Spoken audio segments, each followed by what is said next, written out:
Ok, vamos a hacer un breve repaso de lo que vimos en la última ocasión. Estábamos comparando los tres textos en los que tenemos el testimonio de Pablo. Dijimos que Hechos 9 era el testimonio de Lucas.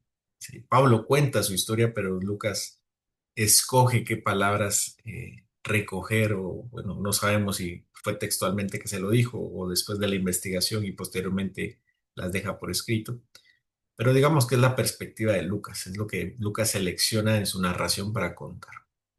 En Hechos 22 se recoge el testimonio ante los judíos y en Hechos 26 se recoge el testimonio ante Agripa. El testimonio de Pablo ante los judíos y el testimonio de Pablo ante Agripa. Así que tenemos, de hecho, tres narraciones de, de la conversión de Pablo. Mencionamos acerca de la luz del cielo, también la caída al suelo, la voz que le pregunta, la identidad de quien habla y vamos a pasar a la instrucción que se recibe. ¿Qué es exactamente lo que el Señor le manda? Bueno, en el capítulo 9, versículo 6 dice, entra en la ciudad y se te dirá lo que debes hacer. Es decir, no le explica el Señor en la... Bueno, Lucas no decide registrar qué es lo que el Señor le pide. Lucas en su narración está solamente escribiendo lo que pasó. Jesús le dijo, entra en la ciudad y ahí se te dirá lo que tienes que hacer. Sin embargo, Pablo, en su primera defensa, Hechos 22, dice, recoge la orden y agrega la indicación que se le dirá lo que ha de hacer. Mientras que en el 26 dice que Jesús explica el propósito mayor. Yo traté de poner las cuatro pantallas en Zoom, pero no puedo. Sí puedo ponerlo en el... Ah, creo que sé cómo es. Vamos a ver. Sí, creo que ya sé cómo es.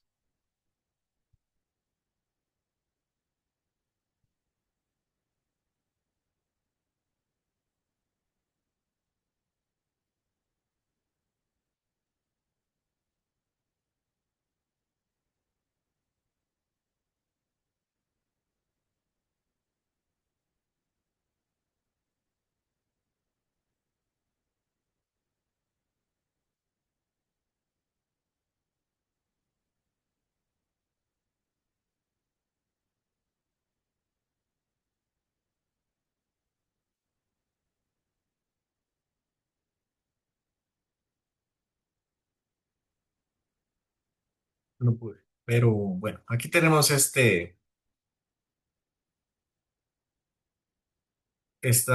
imagen, ¿verdad? Pero vean lo que dice acá.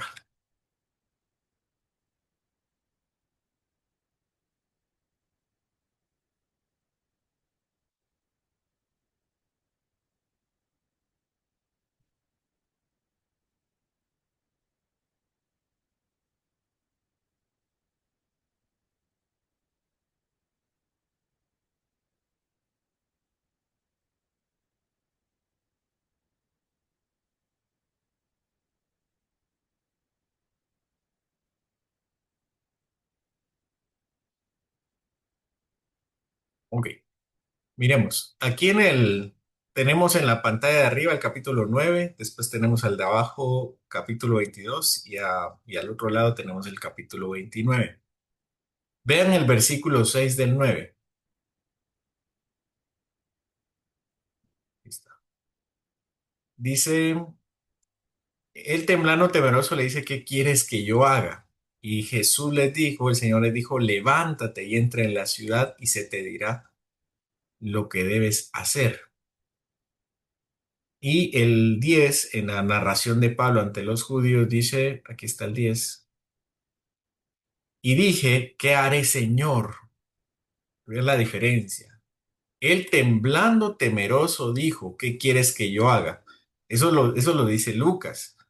Pero ¿qué dice Pablo? Pablo omite en su testimonio ante los judíos, omite lo de estando temeroso y tembloroso y solo Pablo le cuenta a los judíos, les dice que yo le dije a Jesús, ¿qué haré, Señor? Señor, ¿qué quieres que yo haga? Dije, ¿qué haré, Señor? Ahora, ¿qué dice el versículo, capítulo 26, versículos 16 al 18? Dice, ¿quién eres, Señor? Y él dijo, yo soy Jesús a quien tú persigues. E inmediatamente después de decirle, yo soy Jesús a quien tú persigues, inmediatamente es que los otros textos, si se dan cuenta, yo soy Jesús a quien tú persigues está mucho antes y después incluye otra cosa. Igual acá, dijo, ¿quién eres, Señor? Yo soy Jesús a quien tú persigues, dura cosa te es dar cosas contra el aguijón. Después él responde. En cambio, aquí en el capítulo 26, aquí abajo, inmediatamente después de decirle que él es Jesús a quien tú persigues, le dice toda la comisión. Le dice, pero levántate y ponte sobre tus pies, porque para esto he aparecido a ti, para ponerte por ministro y testigo de las cosas que has visto y de aquellas en que me apareceré a ti, librándote de tu pueblo y de los gentiles a quienes ahora te envío, para que abra sus ojos, para que se conviertan de las tinieblas a la luz y de la potestad de Satanás a Dios, para que reciban por la fe que es en mí perdón de pecados y herencia entre los santificados. Entonces vean la gran respuesta que da Pablo acá. Inicialmente Lucas solo nos narra, Lucas está en su narración de seguido y le dice solamente, nos escribe a nosotros y nos dice, Jesús le dijo, yo soy a quien tú persigues y ¿qué quieres que haga? Ve y ve a la ciudad, entra a la ciudad. ¿Qué ciudad? A la ciudad a la que se dirigía, a la de Damasco.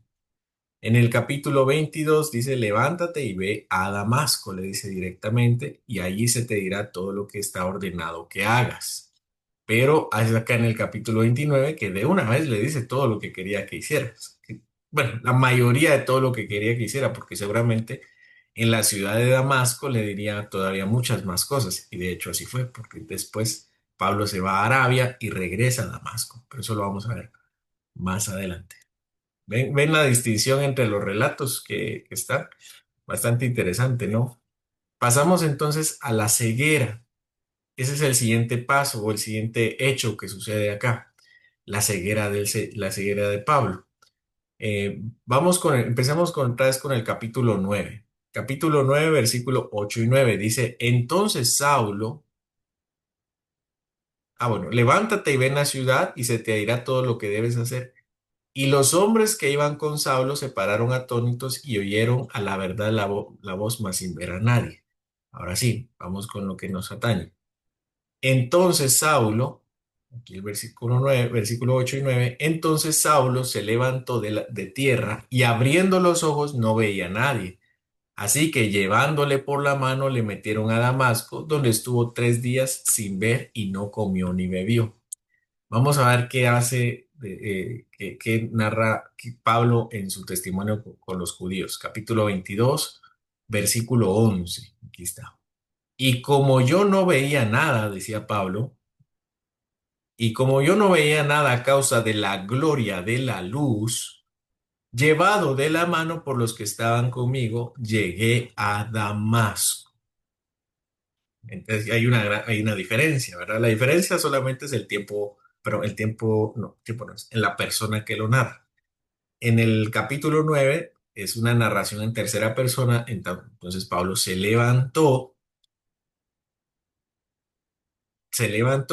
y no veía a nadie, lo llevaron de la mano y lo metieron a Damasco. Mientras que el 11 dice, yo no veía nada a causa de la gloria y me llevaron y llegué a Damasco. Él tuvo que ser guiado. Ahora, Hechos 26, que es su segunda narración ante Agripa, dice el versículo, perdón, aquí ya no se narra nada. Sí, aquí ya no se narra nada, aquí termina herencia de los santificados, tal, tal, se acabó. Nada. Solamente creo que Pablo ve innecesario contarle acerca de explicarle mayor cosa acerca de su ceguera. Pues no era el propósito de Pablo. Así que la ceguera aparece en el capítulo 9 y en el 22 como un signo y una necesidad de la dependencia.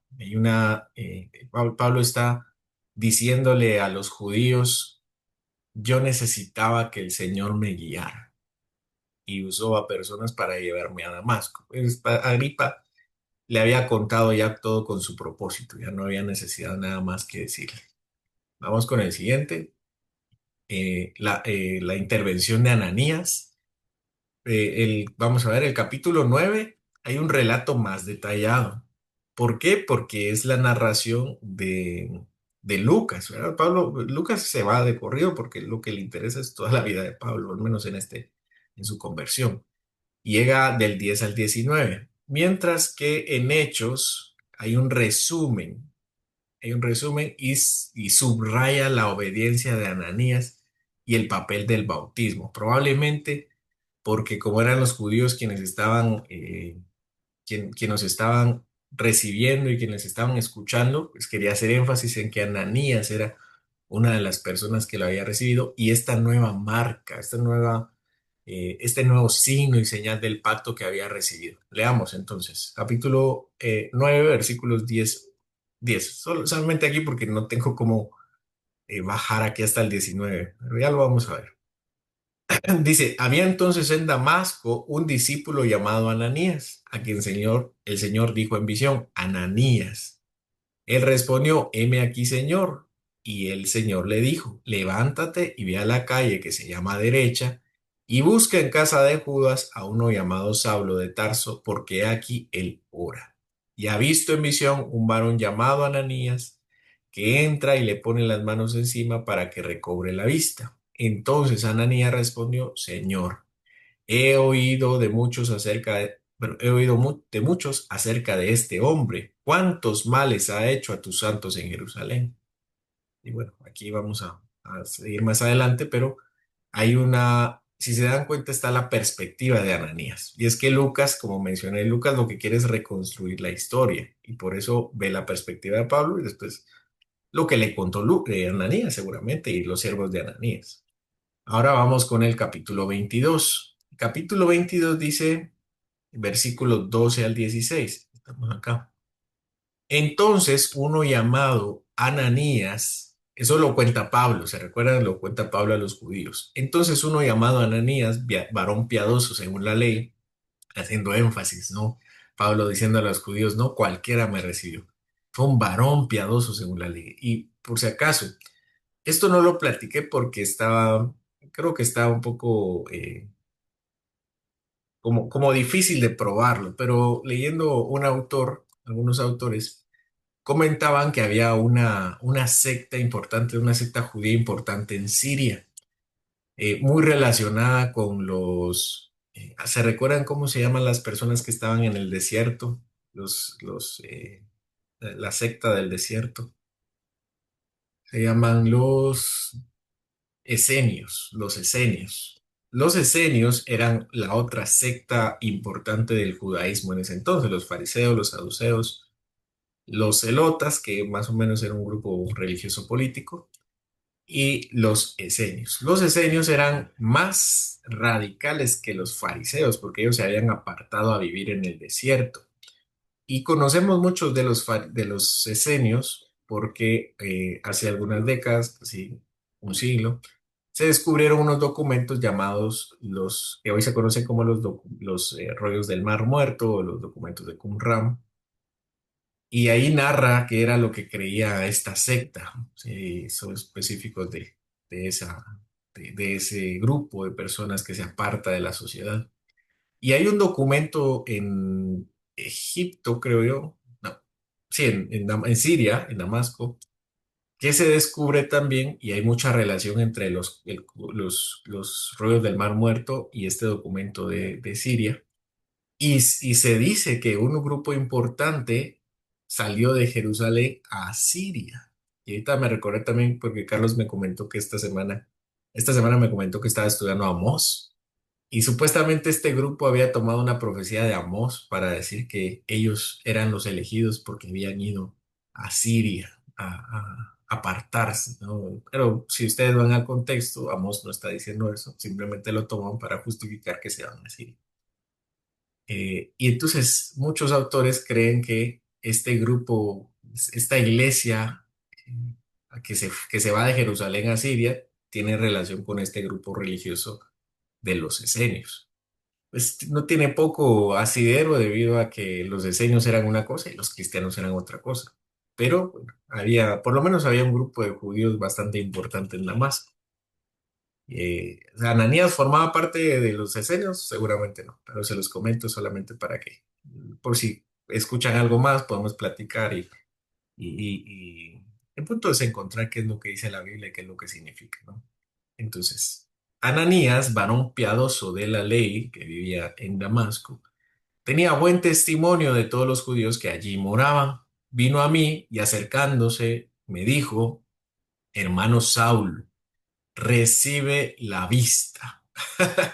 Vean, esto es súper interesante porque vean todo lo que Ananías, yo no quiero decir se excusa, pero digamos que pues, Ananías quería asegurarse que el Señor estaba dándole el mensaje correcto. Que Ananías quería asegurarse que Jesús se enterara de quién era Pablo y qué era lo que él estaba mandando a hacer. Pero a la vista de Saulo, de Pablo, Ananías era un varón piadoso que me llegó a buscar y me dijo, cúrate. Y yo en aquella misma hora, dice Saulo, recobré la vista y lo miré.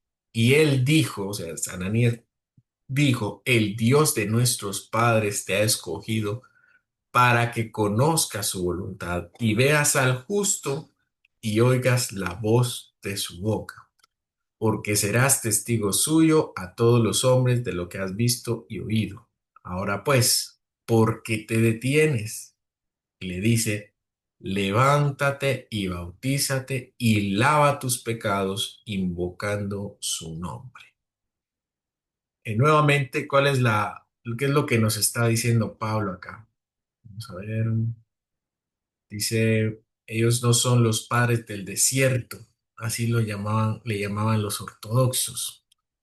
Sí, se llamaban, era la secta del desierto, pero los padres del desierto, la historia de la iglesia cristiana, es un grupo de monjes que se van, ya en la época cristiana, ¿no? Siglo tercero, cuarto, se les dicen los padres del desierto. Pero aparte eran los esenios que eran de la secta de los judíos, de los fariseos, saduceos y esenios.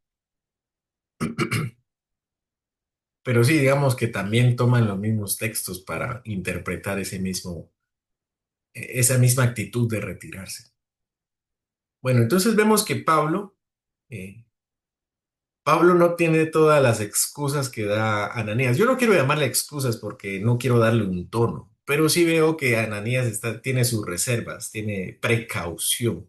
Aunque recordemos que muchas veces la prudencia, lo que nosotros podemos llamar prudencia, realmente es desobediencia, es decirle al Señor, darle excusas al Señor o decirle al Señor, bueno, mira, Señor, piénsalo bien, tú me estás pidiendo esto, pero yo veo que esto es diferente.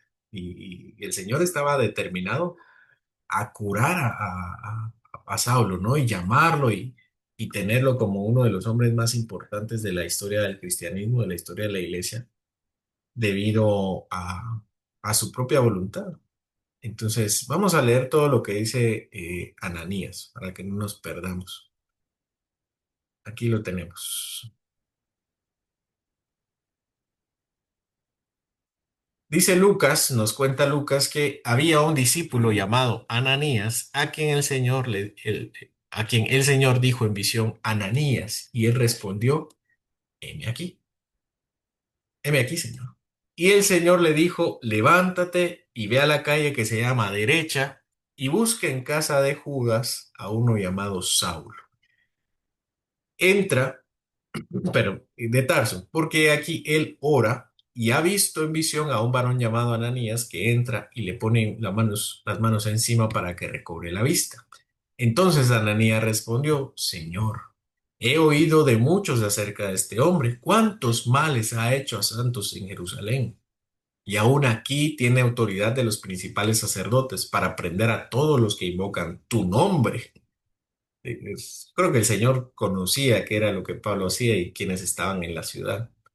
El Señor le dijo, ve, por qué instrumento escogido me es este para llevar mi nombre en presencia de los gentiles y de reyes y de los hijos de Israel, porque yo le mostraré cuánto le es necesario padecer por mi nombre. Fue entonces Ananías y entró en la casa y poniendo sobre él las manos, dijo, hermano Saulo, el Señor Jesús que se te apareció en el camino por donde venías, me ha enviado para que recibas la vista y seas lleno del Espíritu Santo. Y al momento le cayeron de los ojos como escamas y recibió al instante la vista y levantándose fue bautizado. Y habiendo tomado alimento, recobró fuerzas y estuvo Saulo por algunos días con los discípulos que estaban en Damasco. Bueno, si nos damos cuenta, Pablo romantiza un poco eh, su testimonio ante los judíos. Y no es que Pablo esté siendo exagerado, sino que Pablo lo que quiere es resaltar finalmente la obediencia de Ananías. Eh, Seguramente Pablo conoció qué era lo que Ananías le dijo, tal vez me imagino yo que se lo dijo en confianza, mira Pablo, yo no quería venir. Y el Señor me dijo que te eligió. Pues eso no se lo iba a contar Pablo a los judíos, era completamente innecesario, porque finalmente Ananías obedeció al Señor. También, si nos damos cuenta, en el relato que Pablo narra a los judíos, no le dice todo lo que Pablo iba a hacer. Pablo, el relato de Lucas dice que Ananías les dijo muchas cosas. Aquí lo tenemos, ¿no? Fue Ananías a casa y le dijo, te apareció por el camino para que recibas la vista. Vamos a ver. Ah, sí, aquí está. Porque me es instrumento para llevar mi nombre en presencia de los gentiles, de reyes y de los hijos de Israel. Si todo eso que Lucas nos está narrando no lo dice Pablo. Seguramente porque en su declaración delante de los judíos lo ve completamente innecesario. No estamos, Pablo no estaba hablando de él. Lo que sí hace con Agripa. Vean acá, vean acá. Esto es lo que parece que Pablo está colocando lo que Ananías le cuenta y lo incrusta en el relato de su conversión, ¿sí? Porque finalmente para eso lo había llamado el Señor, ¿sí? O puede ser que sí le dijo literalmente esas cosas, ¿sí? Entonces realmente no sabemos si fue una forma de hablar, de resumir toda su conversión, o si Jesús realmente le dijo todas estas cosas y después se las confirma con Ananías. Lo cierto es que tenemos tres relatos muy hermosos acerca de cómo el Señor llama a Ananías. Tenemos tres relatos sobre cómo el Señor llama perdón, a Pablo, ¿verdad? No a Ananías.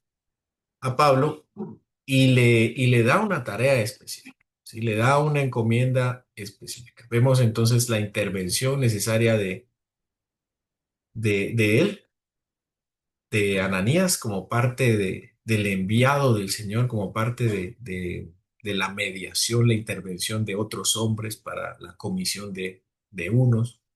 Y pocas veces vemos en la palabra que el Señor envía directamente, sino ahora vamos a ver un modelo, un nuevo modelo bíblico que es hombres enviando hombres, que será el nuevo modelo, ¿verdad? Y Ananías envía a Pablo.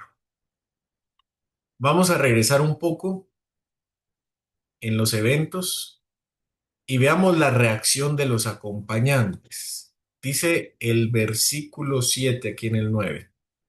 Dice, y los hombres que iban con Saulo se pararon atónitos, oyendo a la verdad la voz, pero sin ver a nadie. ¿Qué dice Hechos 22:9? Dice, y los que estaban conmigo, eso Pablo lo narra a los judíos, vieron a la verdad la luz y se espantaron, pero no entendieron la voz del que hablaba conmigo. ¿Cuál es la diferencia? Bueno, en el primer texto, bueno, en el 26:14 me faltó aquí. Y habiendo caído con nosotros todos en tierra, oí una voz que me hablaba y decía en lengua hebrea, Vemos aquí que solamente narra que todos cayeron en tierra, pero no habla de la experiencia de ellos. Sin embargo, en la narración de Lucas y en su testimonio ante los judíos sí lo dice. ¿Cuál es la diferencia y cuál es la similitud? Bueno, aquí dice que sí se pararon atónitos, después de haberse caído seguramente, porque aquí dice que todos se cayeron. Eh, Aquí en este no dice si se cayeron o se levantaron, simplemente se limita a decir que todos vieron la luz, oyendo a la verdad la voz sin ver a nadie. La luz, pero no entendieron, dice el capítulo 22. Mientras que el capítulo 9 nos dice que oyeron la verdad. ¿Sí? Entonces decimos que la oyeron, oyeron la voz, pero no entendieron qué era lo que se decía. Si no entendieron la pronunciación, puede ser, pero no, no parece porque dice que lo dice en lengua hebrea. ¿Sabían las personas que iban con Pablo hebreo? La lengua esta entonces era arameo y muy pocos hablaban hebreo como tal. Puede ser que no hayan entendido porque no lo hablaban, solo hablaban arameo. Ahora, pudieron no haberlo entendido por el contexto, ¿no? O sea, a veces uno sí entiende que están hablando, pero no entiendo realmente qué es lo que están tratando de decirse porque es una conversación muy personal, necesito detalles. Entonces, vieron la luz, estuvieron atónitos, cayeron, se levantaron y probablemente no entendieron el idioma. Y si lo entendieron, no entendieron el contexto. Posteriormente le ayudaron a Pablo a levantarse y se fueron a Damasco. Vamos con el siguiente, que es la respuesta de Pablo.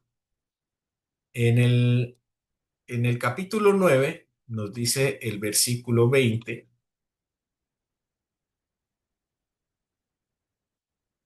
Este es el único contexto que tenemos acerca de la respuesta de Pablo en su respuesta al Señor. Enseguida predicaba a Cristo en las sinagogas. No se tardó nada en atender a su llamado. Ahora, ¿qué dice el resto?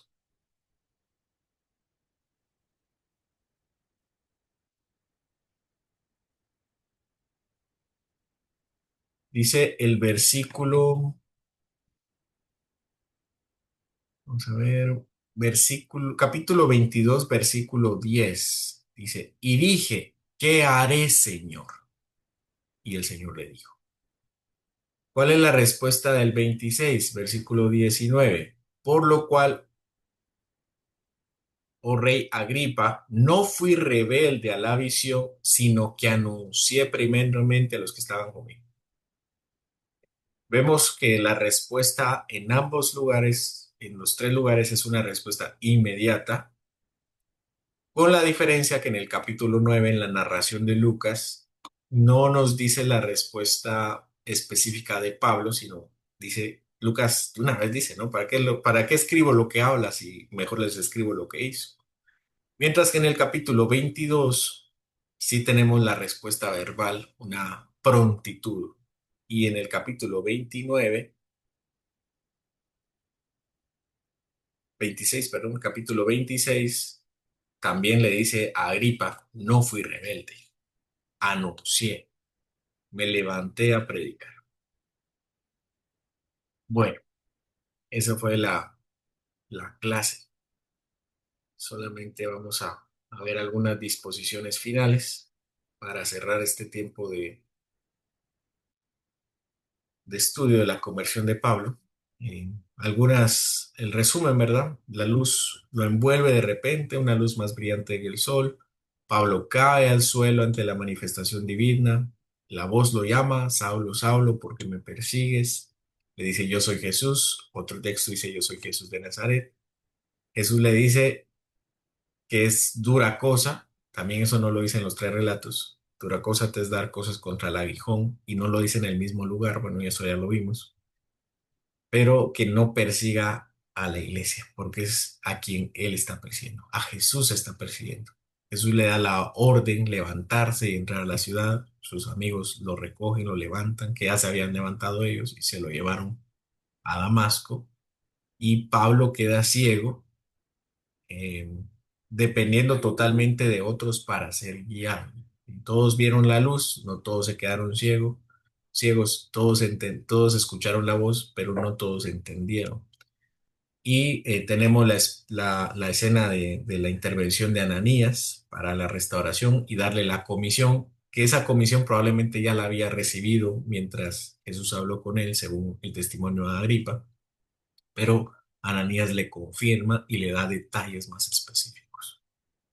Y así se va, ¿no? Así se va Pablo. ¿Qué podemos aprender nosotros? Finalmente, este estudio minucioso, lo más minucioso posible, ¿no? En este contexto de estudio bíblico de iglesia. Bueno, no importa qué tan lejos hayamos ido, el Señor puede ir a buscarnos. Esa es una de las máximas que podemos ver en este texto. El perseguidor de la iglesia, tal vez porque lo vimos en dos clases distintas, no lo podemos conectar, pero recuerden que venimos de analizar a Pablo perseguidor. Y aquí vemos a un Pablo transformado, del perseguidor más grande al predicador más exitoso de la iglesia. Sí, exitoso no por el número de personas convertidas, aunque sí, sino por el afán que tuvo para predicar el evangelio. Así que el Señor puede hacer grandes cosas con nosotros. También debemos recordar que nos confronta antes de restaurarnos. Nadie ha recibido la salvación y la restauración sin haber sido señalado en sus pecados, sin que el Señor pusiera el dedo en la línea en que hemos fallado delante de Él y delante de su palabra. Así que si queremos hablar con el Señor, debemos esperar que Él diga qué cosas no le gustan acerca de nuestra vida. También que su llamado es personal y que exige una respuesta inmediata. Nosotros creemos, como Pablo dice, que nuestra familia es santa, nuestros hijos son santos, nuestra esposa es santa, nuestro esposo es santo, si es que hay un creyente en el hogar. Sin embargo, eh, el encuentro con el Señor sigue siendo algo personal. Y Pablo había recibido la circuncisión, había recibido la ley, como él mismo dice en Romanos, había recibido el pacto y las promesas y ahora había recibido la fe, que era lo que le faltaba para confirmar el pacto. ¿Y qué hizo Pablo? Inmediatamente se puso a trabajar, inmediatamente respondió, Señor, ¿qué hago? Y lo hizo. Pues le ayudaron a hacerlo, pero lo hizo finalmente. Sí, lo tomaron y se lo llevaron y Ananías lo levantó y le quitó las escamas de los ojos, pero finalmente es el que se para, el que se ayuda a parar, el que pide ser, bueno, el que recibe el bautismo. Entonces la respuesta siempre es inmediata. Siempre me gustó, siempre lo comento en sermones prácticos que respeto y admiro mucho a los cristianos que se toman la palabra en serio.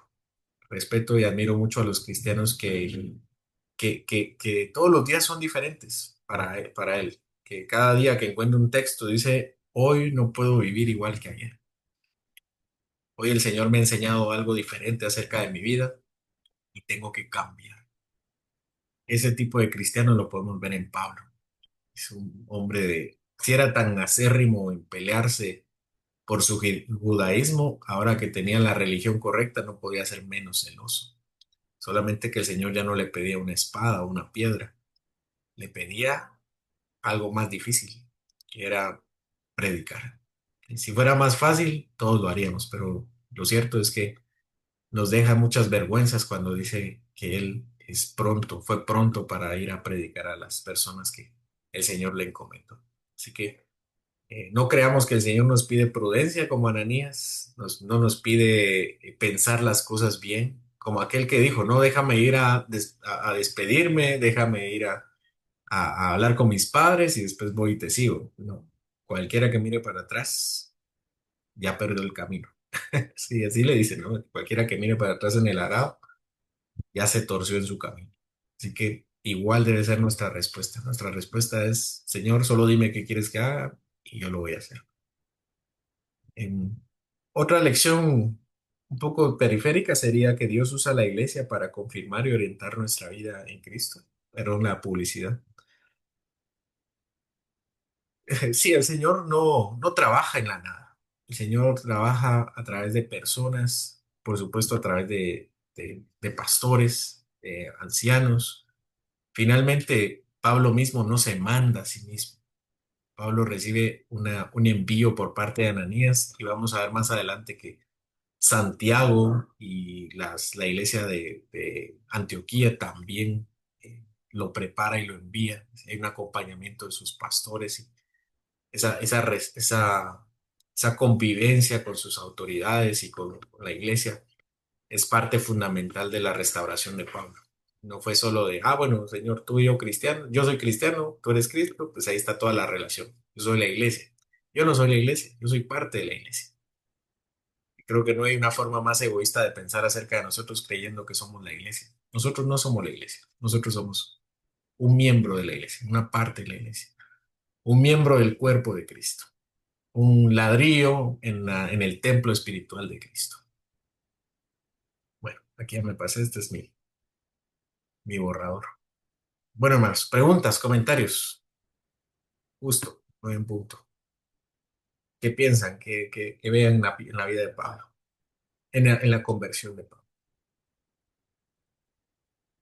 Dice, y el caballo. Sí. Bueno, si se cayó, eso sí está difícil, ¿no? Bueno, del caballo sí sabemos que no entendió, aunque vemos en la burra, ¿no? La burra de Balaam, que sí pudo haber entendido. Dice, el pasaje nos muestra en sus versiones la unanimidad sobre el propósito de llamamiento y labor a la que Pablo fue dedicado. Recordemos que el Evangelio nos muestra siempre la realidad de la participación humana dentro de la forma de relatar, pero Dios es la fuente del consistente único mensaje. Amén. Sí, es difícil. Es difícil tratar de conciliar estos textos porque incluso hay partes en las que se alteran el orden de las cosas. Por ejemplo, dura cosa te es dar cosas contra el aguijón. En una parte lo dice arriba y en otra parte lo dice abajo. O las respuestas, ¿no? Pero finalmente entendemos que pueden haber resúmenes o puede haber paráfrasis, que no es mentira. Sí, las paráfrasis son eso, son paráfrasis. Que muchas veces es por economía de palabras, muchas veces es por tener un propósito en contar algo. Así que lo que vemos es complemento, no contradicción. Que dos cosas sean diferentes no significa que sean opuestas. Significa simplemente que son complementarias. ¿Alguien más, hermanos?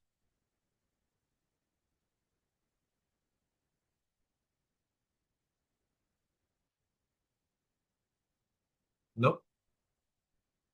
Bueno, lo que vamos a hacer ahora es mejor les voy a mandar un estudio y así lo vamos haciendo a mano y participan para que no sea tan expositivo. Bueno, hermanos, vamos a dar por terminada nuestra sesión.